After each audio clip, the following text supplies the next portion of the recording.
Last Ultima is one of the best RPG titles for mobile or iOS in 2023. This game has great visual graphics for cutscenes, as well as open world gameplay, while also giving gamers a compelling story to follow as one of 5 different character classes. First up is the Gunner. This class, which is playable as both genders, is a well-balanced option with a strong suit for AoE damage. And what I like most about the combat in this game is that your positioning and timing of skills actually matter. Some of your abilities have cast times that you need to make sure you're positioned well to avoid the attacks of enemies or potentially even bosses who have their own specials, as opposed to just being named or different colored mob types like so many other RPGs use. The controls are simple and likely familiar to many of you, and even if not, you'll pick it up without any trouble. You select an ability and then drag your thumb or finger in the direction you want to aim before releasing. The loot? Also refreshing. You don't have to run around the screen on a mobile game and pick up every last thing. You pick up the items automatically after combat, and there's even a quick equip with a pop-up window that you can use on the fly as to not slow yourself down. Assassin, and this is a melee specialist capable of tremendous single target burst. Remember, you're free to customize your face selection as well for any character that you choose, as well as your name. There, I think this looks like the Haney Kai I had in mind. This class is fun. It definitely fills that mobile, high damage dealer itch that so many of us get from time to time. Again, how simple this is to equip upgrades, and even our first look at the auto travel feature as well. Simply click the quest on the log from the left side of the screen, and you'll travel straight to the objective. Perfect for mobile gaming. Easy to follow quest objectives and short quests make this game ideal for players with any amount of time on their hands. You can put it down without worrying about the next save spot since your progress is always being saved, and you can pick it back up whenever you're ready to continue. This boss is a great example of how you can position yourself to avoid incoming attacks and continue to boost your combo chain to deal more and more damage as the fight goes on. The rogue can make easy work of a boss like this, but like all classes, they're balanced overall, and the difficulty of individual encounters will vary based on your class.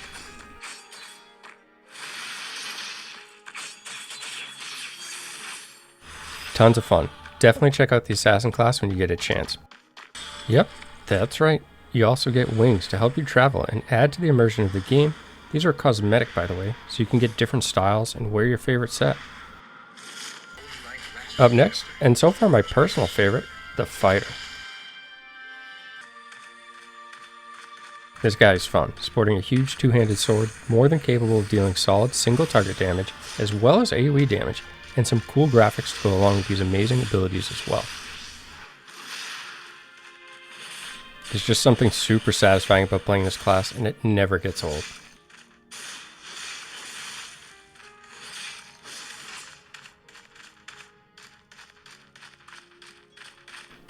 Stretch the wings out real quick on the way to the boss, dodge his opener, and then unload.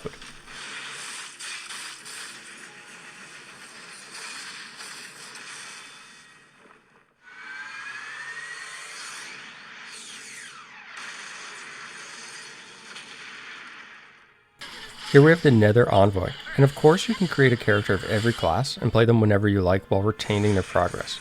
Now this class is strong, super powerful. I'd say so far easily the best of the classes, to the point that I've got them in the story so far. But it doesn't have that amazing satisfaction the Fighter does, at least for me. But give them all a try yourself and make your own decision, because this game is 100% free to download and 100% free to play.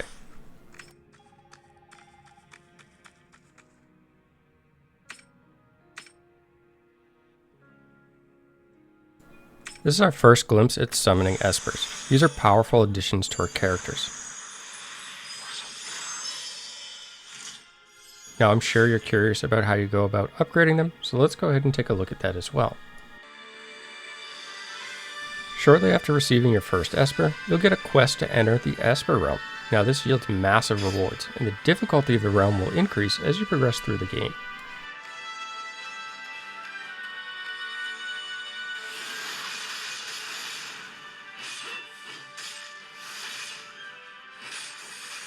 Just like that, we've gained 8 levels, 270,000 Esper experience, 50 bound gems, 500,000 gold, and 4.7 million experience in just a matter of seconds. Now again, the difficulty of these will increase, but so will the rewards with time.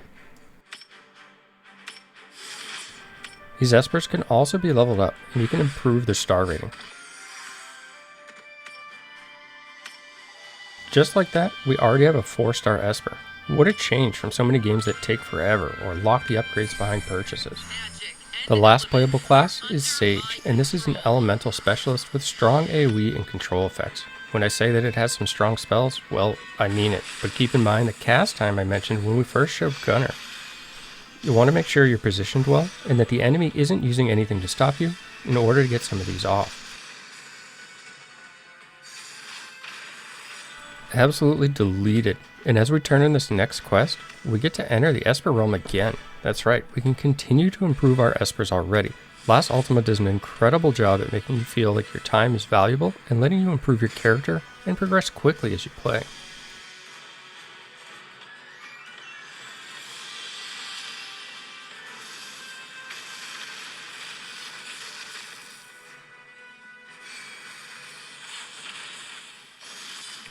With the Harpy down, we get some more valuable rewards, and quickly moving on, we can see that the Esper interface is lit up. This is because we've actually acquired another Esper, the Harpy, for clearing that realm, and this one is even more powerful than the last, even at level 1, so we'll use some resources to level that up a bit more and keep our character growing.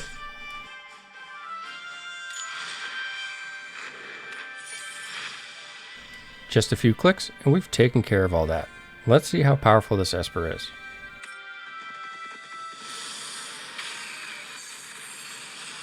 Conclusion, it's good. What else does last Ultima have to offer? Well, first there's honorific badges, which can be promoted as you get stronger. These add additional bonuses against players with lower honorific. This is your go-to advantage for PvP or player versus player combat. And if PvP isn't your thing, you still get some rewards which can be used in PvE as well for those that aren't interested. There's daily login rewards as well, with actually useful things like a familiar with nearly 20,000 BR at day 7, or the wing cosmetic seen at day 2, and don't miss the mount there at day 5. You get your first mount relatively early on, and you've probably seen it already in this video if you've been paying attention or you're the observant type. The first mount is the unicorn, and just like the wings, these can be exchanged for different cosmetics to alter the appearance and enhance your immersion. Wishing pool once per day for additional bound diamonds? Yes please. You may have just caught the zone map previously, but now we're taking a look at the world map, and this is massive, especially for how little time that this game has been out. I would only expect this to get even bigger and bigger, enhancing the experience overall. World bosses are enjoyable in any game, and this game has a number of them, and these will continue to unlock as you get higher level, and the challenge of them will become greater as well. Potential rewards for clearing these include powerful equipment, which again will scale as you get further.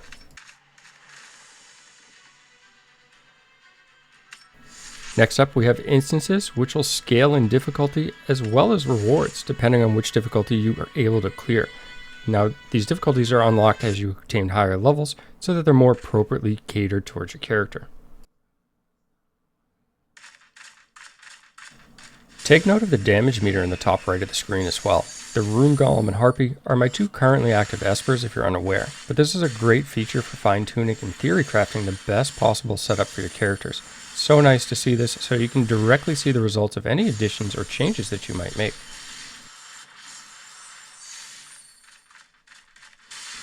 Although somewhat easy, the first instance is a great tutorial for what's to come in these. Slash to fight your way, perhaps even cast some spells. Whenever you get through the last of the enemies, make your way to the wall, destroy the wall, and then you'll encounter the boss.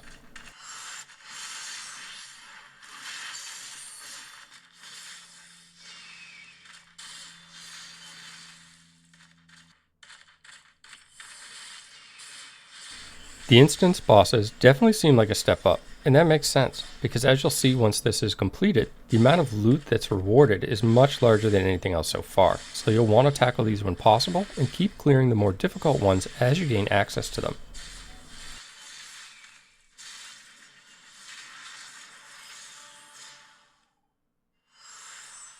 Upgrades. Alright, let's equip them all. And those wings we got probably caught your eye as well, but first, let's enhance our shiny new equipment.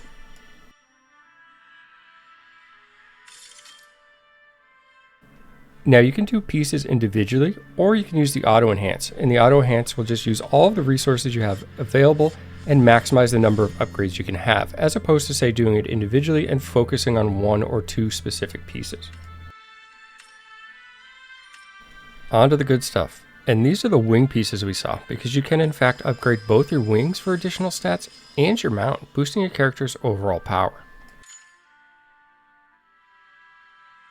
So as you can see, there's no shortage of things to keep you busy in last Ultima, and I definitely recommend this game to anyone looking for an amazing RPG.